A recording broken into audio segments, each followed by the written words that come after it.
guys, nandito tayo ngayon sa Caloocan Monumento. Yan ang yan.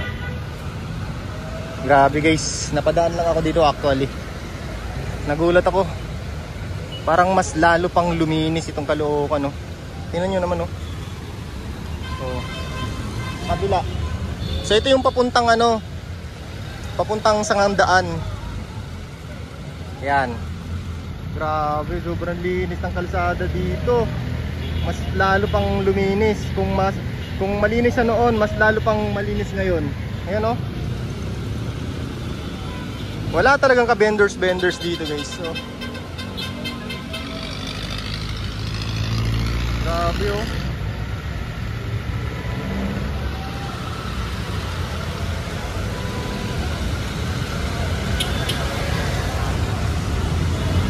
Pati yung monumento, oh. Napakalinis. Ang laki ng pinagbago, mas lalo pang gumanda. Mas lalo pang luminis. Naalagaan talaga siya ng maayos.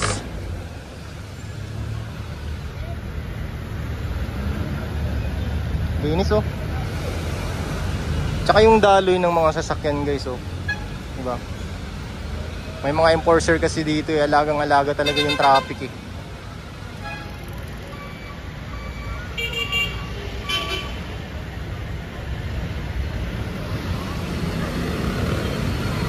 Pati yung mga pedestrian. Tingnan yung pedestrian.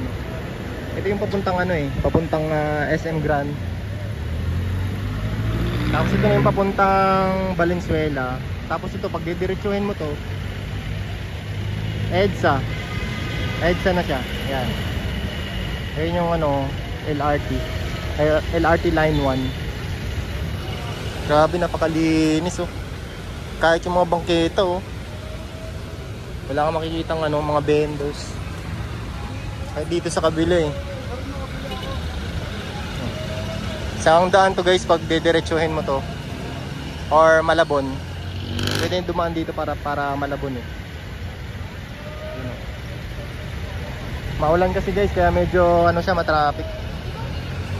Pero meron naman mga enforcer dito. Grabe, napakalinis. Buti lang si Along pa rin yung si Mayor Along pa rin yung nanalo. Lalo siyang luminis, yun. Alam niyo ba, guys, yung pati yung mga mga creek, pinagtatanggal niya yung mga baradong basura. Tapos hinukay para yung putik-putik niya hindi tumaas. Kaya hindi na nagbabaha masyado dito sa Caloocan.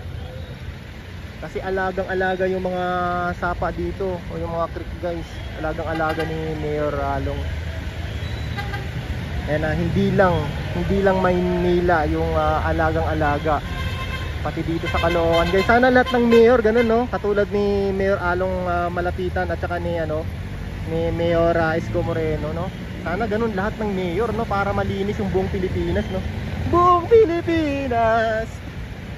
Kasi isipin mo, guys, kung ganito siya kalinis, 'di ba? Ang sarap gumala, 'di ba? Ang sarap ng tanawin, mga view, ang ganda. Oh. Yun lang, guys, napadaan lang ako dito. Ngayon lang ako nakabalik dito, eh. Rin pala to, guys, no? Meron din palang nagpa-flashing dito. Pina-flashing yung mga bangketa, yung mga kalsada, yung ilalim ng LRT. Alagang-alaga talaga yung Caloocan. To, guys? Caloocan South. Next time nga, pasyalan nga natin yung Caloocan North. Linis, ang ganda, oh. Paliparan sana ng drone kaso naulan, eh. May Superman pa dun, oh. Superman na babae.